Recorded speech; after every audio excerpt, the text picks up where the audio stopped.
comprendre comment vous pouvez assimiler plus rapidement de nouvelles informations, voilà l'objet de ce live.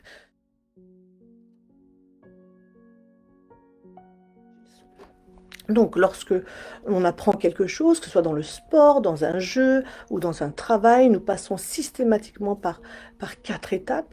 Donc, le fait de connaître ces étapes vous permettra également d'appréhender plus sereinement les moments où vous avez l'impression de stagner pendant une phase d'apprentissage.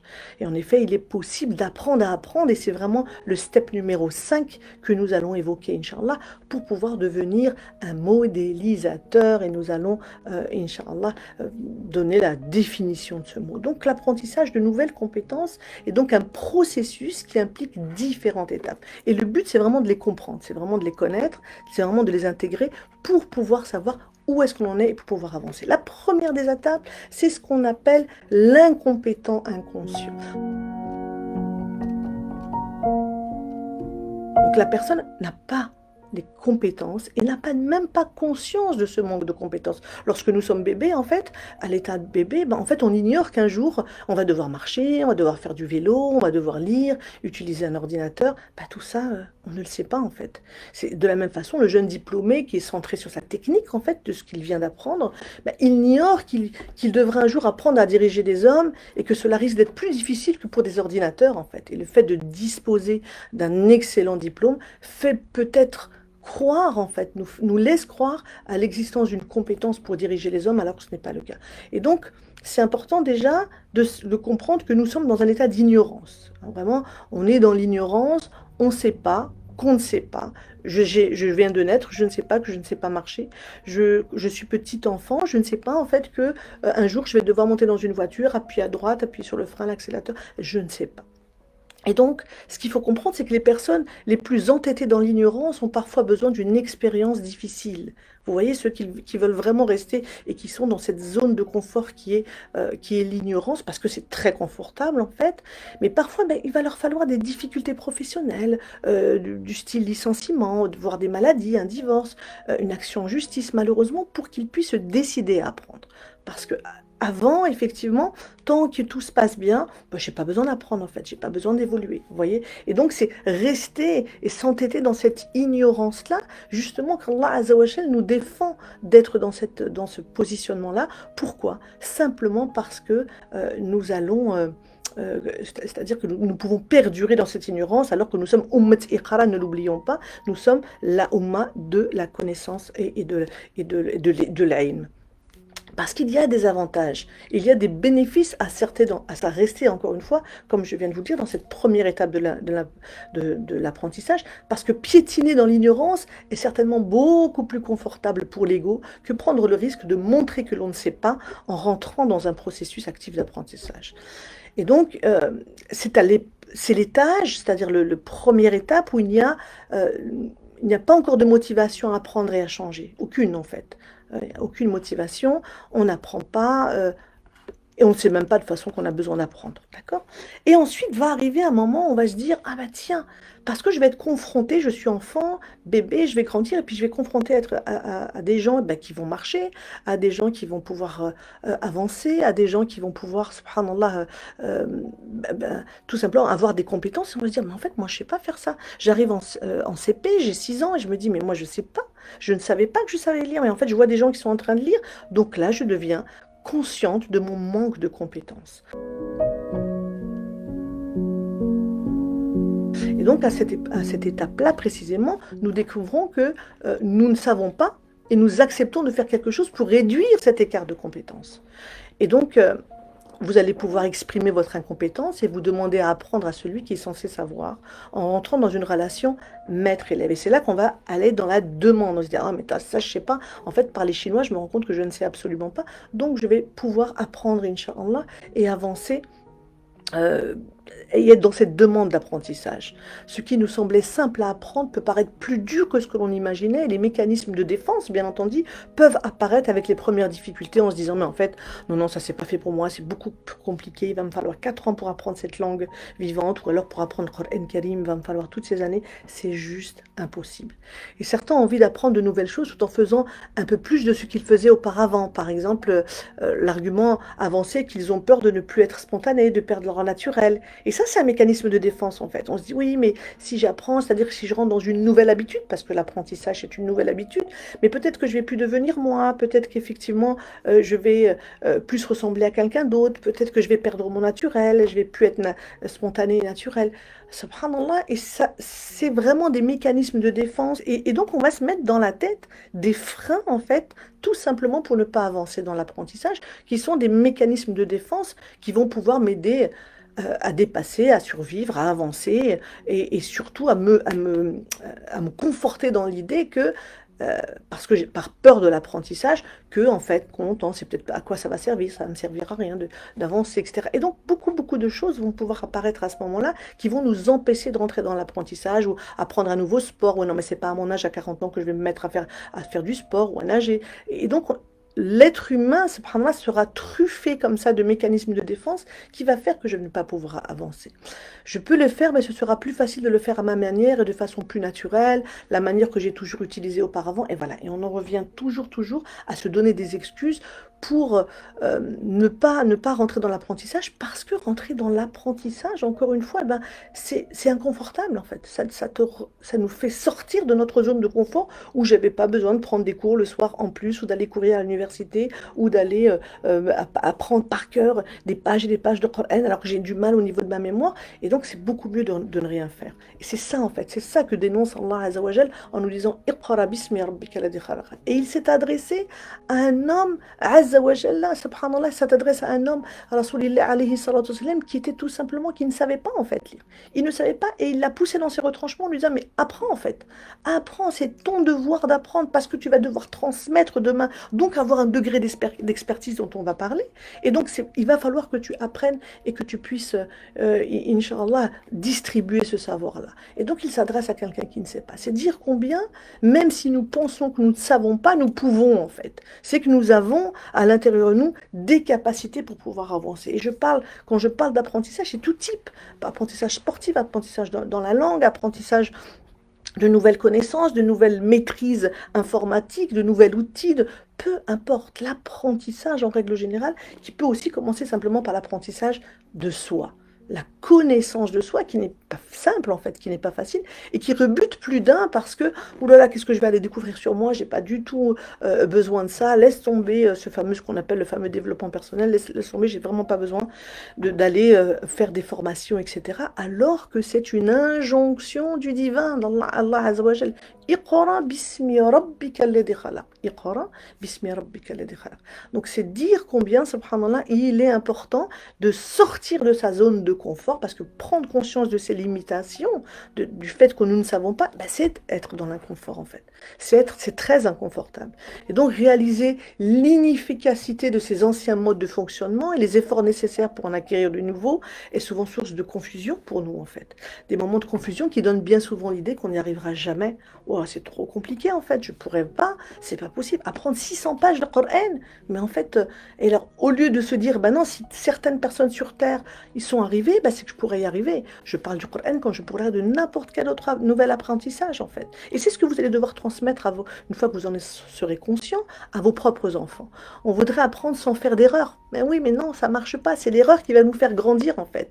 On voudrait garder l'illusion de pouvoir acquérir une compétence par un coup de baguette magique, mais non, ça marche pas comme ça. Et l'envie d'abandonner l'apprentissage est fréquente à cette étape-là. À cette étape qui n'est que la deuxième étape, mais qui va vraiment nous faire sortir de notre inconfort, ben on a juste envie d'arrêter. Et c'est pour ça que nous démarrons très souvent un apprentissage, quel qu'il soit, et que nous l'abandonnons au bout de quelques mois, voire au bout de quelques semaines.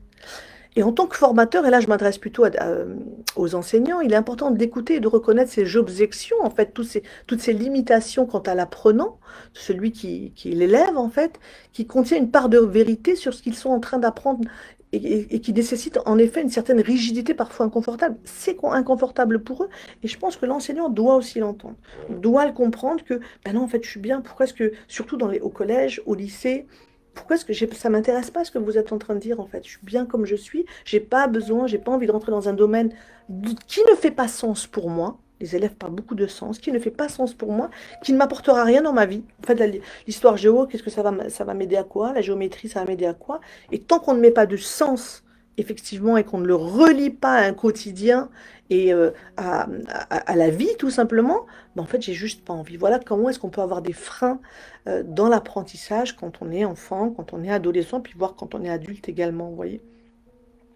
Et donc expliquer en tant que formateur à la personne apprenante, à l'élève, à son enfant, quand on est en train de lui apprendre quelque chose, que l'apprentissage implique le respect d'une procédure, d'une manière de faire les choses, et que les experts que l'on admire tant, hein, peu importe qui, ben, ils sont tous passés par ce chemin-là. Ce chemin douloureux, difficile, inconfortable, mais ils sont passés par là. Et les artistes ont fait leur gamme, les artistes, ils ont joué plusieurs fois, des milliers de fois avant de pouvoir exprimer leur créativité. Je veux dire, ils n'ont pas été virtuoses du premier coup. Pareil pour le footballeur, pareil pour toute personne qui ont une compétence, qui a acquis une compétence.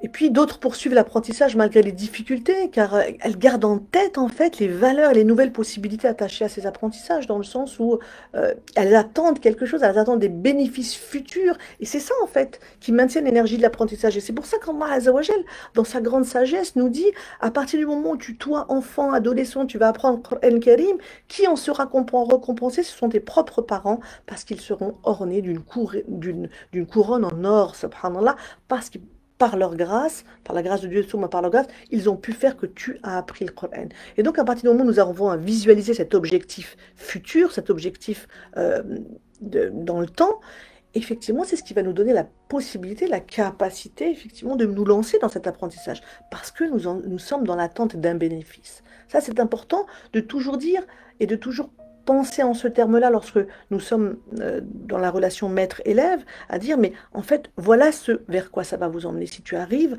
à cette compétence-là, voilà comment est-ce que tu vas pouvoir devenir demain, et voilà pourquoi est-ce que toujours mettre du sens. L'être humain n'est pas dénué de sens, donc il a toujours besoin de mettre des mots sur ce qu'il est en train de faire, sur ses apprentissages, sur comment évoluer. Et donc, si le problème de la première étape est l'entêtement dans l'ignorance, le problème de la deuxième étape est l'incapacité à passer à une pratique régulière pendant et après la formation. Certains peuvent rester étudiants à vie, hein, il y en a beaucoup aussi les fameuses personnes qui sont en formation toute leur vie et qui sont étudiants à vie, parce qu'ils considèrent qu'ils n'ont pas encore bien compris ce qu'ils ont appris, ou qu'il leur reste encore quelques apprentissages à faire, quelques diplômes à passer, avant de passer au concret et mettre en œuvre leurs compétences. Et ça, effectivement, ça peut être le biais, effectivement, de se dire, ah mince, je suis incompétent, et d'avoir peur de se lancer, en fait. Même si j'ai appris, ben, en fait, je suis pas encore à l'aise, donc je continue d'apprendre. Et donc, on voit des gens qui, malheureusement, ne se mettent jamais dans un milieu professionnel parce qu'elles ne se sentent pas assez compétentes. C'est dire l'importance du sentiment de compétence. La troisième étape, maintenant, c'est d'être consciemment compétent. Ça y est, la personne s'engage dans le processus conscient d'acquisition d'une compétence, d'accord? Elle a atteint le seuil de savoir suffisamment pour comprendre et communiquer sur un principe d'action. C'est-à-dire, non seulement, effectivement, je sais, non seulement je sais, effectivement, que je sais, et alhamdoulilah, mais je vais pouvoir aussi, peut-être, avoir un sentiment de pouvoir communiquer ce que je sais. Et on y arrive juste après. Donc, à cette étape, vous savez que vous savez. On sait tout ce qu'on sait. Et de nouveaux champs de possibilités s'ouvrent, du coup. Et donc ce niveau d'apprentissage, c'est celui de la pratique consciente d'une compétence récemment acquise. Donc je suis conscient, effectivement, que ça y est, maintenant je suis montée dans la voiture, moi qui ne savais pas tout au début que je ne savais pas conduire, maintenant j'y suis, puis ça y est, je démarre par moi-même, j'ai intégré tout ce que mon moniteur d'auto-école a pu m'inculquer, et ça y est, j'avance. Je n'ai pas encore le niveau d'expertise, mais alhamdoulilah, j'avance, et je sais que maintenant je suis capable d'avancer dans une voiture seule, vous voyez. Donc, et du coup, je peux être aussi me dire, mais mince, tellement être dans cette, comment dire, cette pratique consciente, c'est magique en fait, constater que j'arrive vraiment à intégrer une compétence, moi qui pensais même pas pouvoir l'avoir un jour, et donc il peut être on peut devenir à ce moment-là très fier, en fait, très fier de notre nouveau savoir-faire. Et donc, au point, on peut se dire, par exemple, mais pourquoi on n'enseigne pas ce genre de choses à l'école? Pourquoi on n'enseigne pas à l'université? Je viens de l'apprendre par moi-même. Pourquoi on n'a pas appris ça plus tôt? Mais c'est dommage. Et là, du coup, un sentiment de se dire, mais mince, j'ai perdu des années, en fait. J'aurais pu le faire avant, alors que je le fais maintenant, alors que je ne le sais pas. Et puis même pour parfois aller dire, mais en fait, tout le monde devrait apprendre ce genre de choses. Comment se fait-il que tout le monde ne s'intéresse pas à cette chose? Ben non, en fait, ton domaine de prédilection n'est peut-être pas le domaine des autres. Et ça aussi, l'accepter, Inch'Allah, accepter la différence. Et puis, parfois, malheureusement, je pense que les biais de ce, de ce troisième niveau, de cette troisième étape, c'est que parfois on reste coincé à ce moment-là. Et puis on devient tellement fier de ce nouvel apprentissage que parfois on peut même en avoir de l'orgueil. Parce que voilà, j'ai appris quelque chose et j'en suis, et je peux être tellement dans l'orgueil parfois que ça peut me limiter dans mes choix d'action future. Donc, je, voilà, maintenant je sais, j'ai pas besoin de savoir plus, et parfois même je vais m'identifier à ma nouvelle compétence en fait. Je suis ma nouvelle compétence, et là est le réel danger, parce que c'est ce qu'on appelle un petit peu les intégristes du nouvel apprentissage. C'est-à-dire que je ne jure que parce que je viens d'apprendre, il n'y a que ça de vrai, tout le reste c'est du n'importe quoi. J'ai appris, j'ai compris, je conçois et j'ai ce sentiment de compétence qui fait qu'en fait, si tu l'as pas, c'est que t'es pas bien. Et que tu es nul, ou que tu es mauvais, ou que tu es... Voilà. Et ça, le danger, il est réel, il est réellement là. Parce que c'est vraiment ce mot hein, d'intégriste où c'est ou tu sais ça et tu sais tout, ou tu sais rien. Et là, vraiment, on sent des gens on appelle ça vraiment être coincé définitivement à ce niveau, alors qu'en fait, on doit évoluer. Mais eux restent là.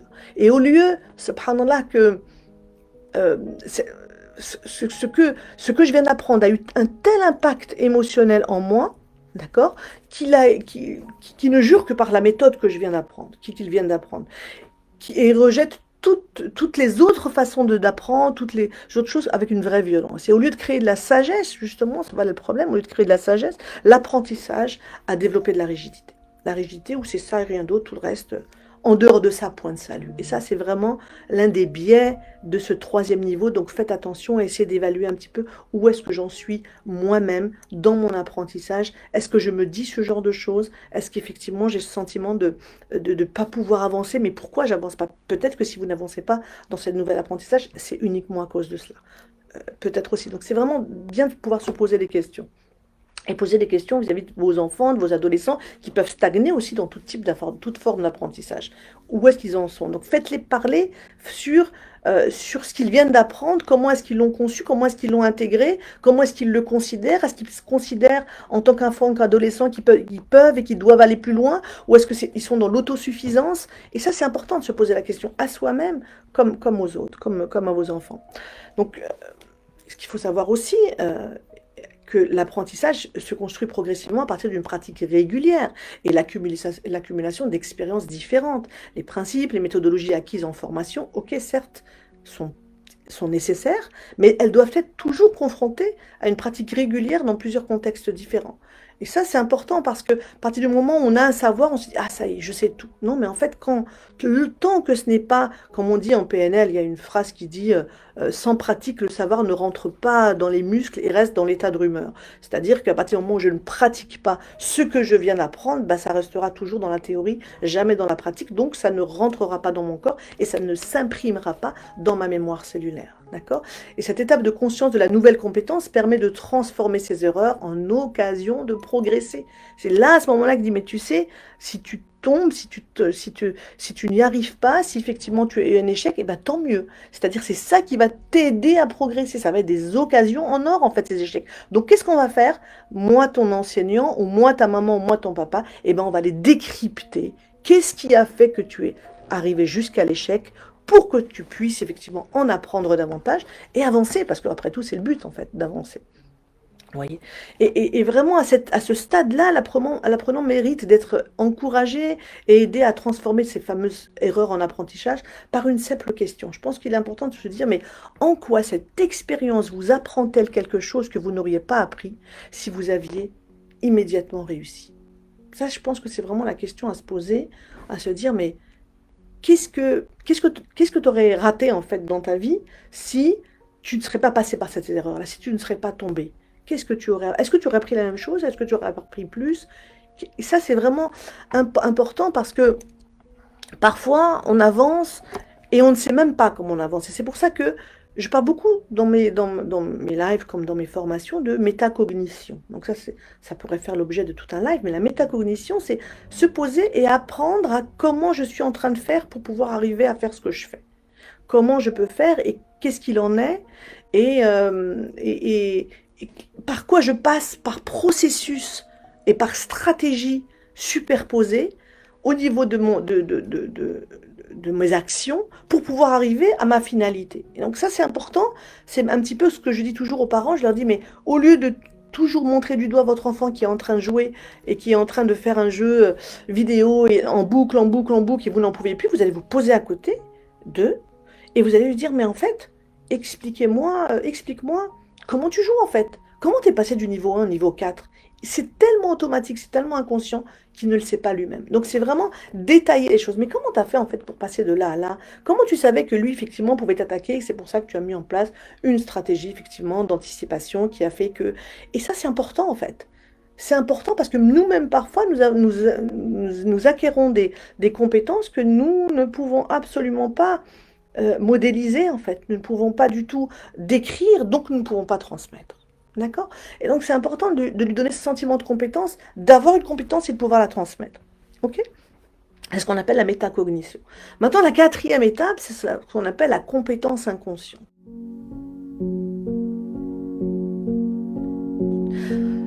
Une fois qu'on a atteint ce niveau-là, quatrième étape, la personne atteint ce stade, qui a atteint ce stade, est complètement installée et ne nécessite plus d'accompagnement en fait. Là, c'est bon, elle n'a plus besoin d'enseignant parce qu'elle est installée dans cette compétence-là. Et la personne a atteint un seuil d'expérience suffisant pour appliquer un principe d'action justement ou utiliser une aptitude. Mais encore une fois, seule la pratique régulière d'une compétence permet de faire émerger progressivement ce fameux quatrième niveau. Plus je vais être dans l'expérimentation et dans la pratique quotidienne, hein, nous le savons, 21 jours minimum, on parle aujourd'hui de 66 jours pour installer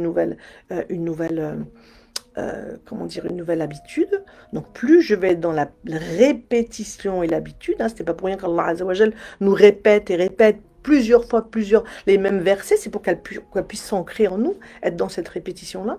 Et donc du coup, plus je vais répéter, plus je vais pouvoir effectivement évoluer vers le niveau 4 en fait. Et le but est d'installer un nouveau programme, une nouvelle habitude, une nouvelle spontanéité et de nouveaux automatismes. C'est ça le but. L'automatisme, c'est ce qui va faire que, ok, bah ça y est, maintenant j'ai plus besoin j'ai absolument plus besoin de savoir comment est-ce que je conduis ma voiture, puisque ça c'est automatisé.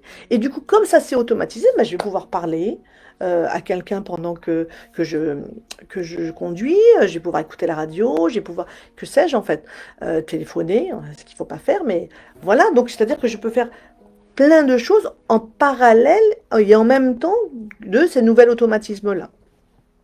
Et vraiment, un apprentissage, il est vraiment acquis, hein, que ce soit la lecture, l'apprentissage du Coran, que ce soit peu importe quoi, lorsqu'il est devenu automatique. En fait, ça devient un automatisme. Tac, tac, tac. Et c'est à force de répétition, en fait. Comme dans tout. Que ce soit dans le marché, c'est vraiment... Plus je vais faire la chose, plus je vais l'intégrer. Le problème qui peut surgir à ce moment-là, à ce moment de l'acquisition de la compétence qui devient automatique, en fait, le problème qui peut surgir, eh ben, c'est le manque de confiance en soi. C'est-à-dire que de nombreuses personnes oublient ou méconnaissent complètement les compétences acquises. Elles ont oublié en fait qu'elles savent, tellement ça devient automatique. Euh, donc elles savent plus quelles sont les compétences qu'elles ont de disponibles en fait, et donc elles ne peuvent pas les utiliser dans d'autres situations. Euh, Parce que ce qui est fait simplement par automatisme et sans effort n'est souvent pas valorisé et reconnu comme une qualité ou une compétence. En fait, tu sais faire du vélo, tu sais faire telle ou telle chose, tu sais jongler avec 4 balles, ok. En fait, c'est plus une compétence, c'est un acquis, c'est un automatisme. Donc nous-mêmes, nous ne le vivons pas comme étant une compétence, vous voyez. Euh, alors que, subhanallah, l'habitude peut rendre une personne amnésique par rapport à ses compétences. Plus, donc c'est bien, il faut que ça rentre dans le muscle, il faut être l'expérimentation, mais après, quand ça s'installe comme une habitude, c'est un acquis. Mais un acquis qui peut ne plus être disponible à nous et à notre pensée, simplement parce que ça devient plus une compétence, ça devient une habitude, vous voyez. Et là, le danger, il est là. C'est pour ça que Faire un travail sur soi, sur l'estime de soi, c'est aller chercher ses compétences. Aller chercher ces compétences qui sont devenues inconscientes et qui sont devenues automatiques, justement. Et je vais aller les chercher pour pouvoir les promouvoir, les mettre en avant et même les transmettre, en fait. Et c'est ça qui va tout changer, vous voyez. Euh, si vous faites des efforts pour produire quelque chose, c'est que vous êtes encore en apprentissage. Et si c'est automatique, c'est qu'on n'est plus du tout dans l'apprentissage. Et le problème est là, c'est tomber dans l'automatisme peut nous faire tomber dans l'habitude et donc dans le sentiment d'incompétence ou dans le sentiment de... En tous les cas, pas dans le sentiment de compétence. Je ne sais pas si je me fais comprendre. Et ce qu'il faut savoir réellement, et c'est en ce sens que le sentiment de compétence et l'estime de soi est plus qu'importante, parce que chacun d'entre nous possède indéniablement un mécanisme d'excellence unique. Chacun sait faire quelque chose que l'autre ne sait pas faire en fait. Juste, c'est un mécanisme d'excellence. Et avec une manière bien particulière d'atteindre un résultat.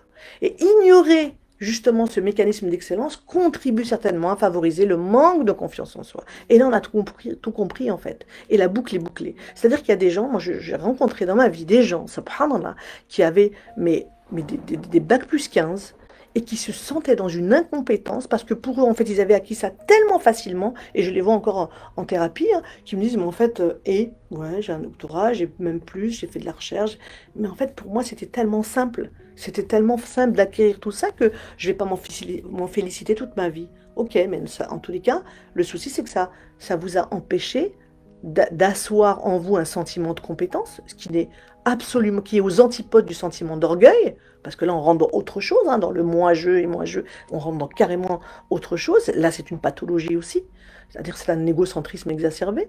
Mais là et là c'est l'opposé. On est soit dans l'égocentrisme exacerbé, moi, soit nous sommes dans subhanallah, le sentiment d'incompétence totale ou de la mésestime de moi qui fait qu'en fait j'ai pas de compétences. Enfin, c'est vous plaisantez. Je rencontre des hommes et des femmes d'exception au quotidien qui pensent être nuls. Subhanallah, comment expliquer ça en fait? Comment expliquer ça alors que c'est justement ce sentiment de compétence-là qui va les aider et à transmettre et à être bien dans leur peau et avoir ce qalb al-mutma'in, c'est-à-dire vraiment ce sentiment de qalb al-mutma'in, c'est-à-dire le cœur apaisé en fait. D'accord? C'est le cœur apaisé. Et c'est ça vraiment, à mon sens, comme je le dis toujours, le but de la vie, c'est d'avoir le cœur apaisé. Et donc, arriver à ce sentiment de mésestime de soi, c'est vraiment l'un des problèmes de cette fameuse quatrième étape. Vous voyez. Un homme disait votre excellence est constituée d'une somme d'automatismes devenus invisibles à vos yeux. Et ce qui vous semble trop facile pour vous est banalisé et parfois dévalorisé. Et pourtant, nos automatismes font notre unicité et notre valeur. Vous voyez? Et lorsqu'on n'en a pas conscience, donc lorsqu'on n'est pas dans cette métacognition, ben on peut être dans la dévalorisation permanente de soi. Permanente. Et vraiment, je le vois avec mes patients au quotidien, comment ils peuvent être dans cette autoflagellation, autodénigrement, alors qu'ils sont juste d'une compétence, en fait, extraordinaire. Mais chacun d'entre nous a cette compétence-là. Et enfin, pour terminer, parce que je vous ai pris beaucoup de temps, cinquième étape, la dernière étape, en règle générale, vous allez voir les 4 steps de l'apprentissage. Mais j'en rajoute une qui est à mon sens très importante, c'est ce fameux niveau de la modélisation. Ce niveau apparaît quand la personne a atteint un seuil de compétence, d'accord, et un seuil de conscience de sa compétence. Et en fait, on l'appelle l'étape de l'expertise.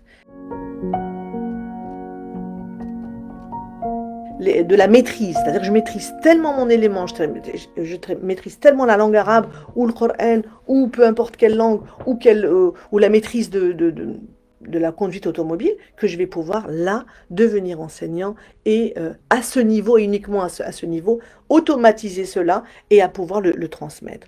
Et effectivement, les enseignants qui connaissent leurs compétences vont les faire valoir et vont pouvoir les transmettre. Mais les enseignants qui pensent avoir eu un cursus jusqu'au CAPES, par exemple, et être enseignants juste parce que ils ont franchi des étapes, mais qui ne se sentent pas compétents, ne seront pas les meilleurs des enseignants, en fait. Si je n'ai pas ce sentiment de compétence à la base, qui va faire que je vais me permettre, effectivement, d'être dans cette expertise et d'être dans la transmission, vous voyez.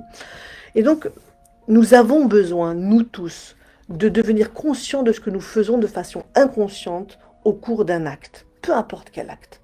Un apprentissage efficace n'est terminé que lorsque l'apprenant est à son tour capable de retransmettre ce savoir-là, en fait. Là, effectivement, ça devient un apprentissage dit efficace, donc dans ce fameux niveau d'expertise. Tout être humain, à mon sens, et c'est cela, en fait, je pense qu'il faut vraiment qu'on s'arrête là-dessus, tout être humain a pour mission en tant qu'apprenant de devenir à son tour un transmetteur de son savoir parce que le savoir se transmet et que le savoir ne se garde pas. Donc, avoir ce sentiment réel de compétence, encore une fois, pour pouvoir le transmettre et pour transmettre sa propre excellence, on a donc besoin de la modéliser. Voilà pourquoi je vous parle de modélisation, c'est-à-dire de la cartographie, de se faire une représentation de ce qui doit être nécessairement présent pour aboutir au résultat souhaité. Donc voilà par quelle étape, quels sont les processus d'acquisition que j'ai pu traverser pour arriver à cette expertise, à ce niveau de compétence et pour pouvoir le transmettre. Donc le processus de modélisation est un processus d'apprentissage qui nous permet, pour apprendre à apprendre en fait, qui nous permet de transmettre. Il reste à définir le modèle qui incarne la compétence à modéliser. D'accord. Donc c'est ça, c'est cela. Quelle est la compétence qui m'est propre et que je vais pouvoir transmettre en fait. Et donc, pour terminer, modéliser, ça consiste à répondre aux questions suivantes. Mais qu'est-ce qui doit être nécessairement présent dans ce que je fais pour que cela aboutisse au résultat souhaité? Et puis, comment formaliser ce savoir que j'ai acquis par la grâce de Dieu pour que je puisse le communiquer et transmettre à autrui. Et arriver à ce niveau de compétence et à ce niveau d'expertise et à ce niveau d'interrogation, parce qu'on peut avoir un niveau d'expertise mais même pas se poser la question de la transmission, alors que c'est le but de notre religion en fait, c'est la transmission, c'est Iqra bismi rabbika alladhi khalaq. Iqra pourquoi? Lis pour transmettre en fait. Tu es un transmetteur en tant que messager. Sallallahu alayhi wa sallam. Et vraiment, cette modélisation de l'expérience, donc c'est ce que vraiment je vous invite à réfléchir dans tout votre modèle d'apprentissage et dans toutes vos étapes de l'apprentissage de votre vie. Ce sont des compétences clés de ceux qui s'inscrivent dans une démarche apprenante. Si nous n'avons pas pour objectif futur et premier de pouvoir justement modéliser, c'est-à-dire pouvoir transmettre dans ce degré d'expertise, c'est vrai que cet objectif, c'est ce qui va nous aider aussi un jour à pouvoir avancer et à sortir de la deuxième étape, à la troisième étape, etc. Vous voyez? Donc ces 4 étapes, voire ces 5 étapes sont importantes à comprendre avant de vous lancer dans un domaine particulier, qui peu importe en fait, que ce soit lié au travail, encore une fois, au loisir, à des compétences sociales, pouvoir avoir cette intelligence émotionnelle effectivement de détecter ce qui m'habite et ce qui habite l'autre. Vous ne pourrez que progresser qu'en tenant compte effectivement de ces changements qui vont se produire dans votre conscience. Hein, être conscient, être consciemment compétent, inconsciemment, etc. Et toutes ces étapes-là doivent être réellement intégrées et savoir que je ne peux pas brûler les étapes en fait.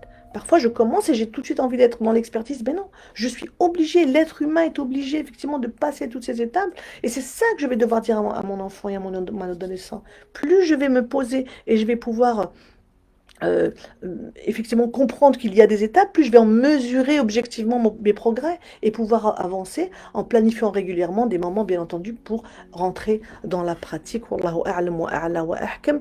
Je vous ai pris beaucoup de temps, mais je voulais vraiment pouvoir vous expliquer combien il est important de pouvoir, subhanallah,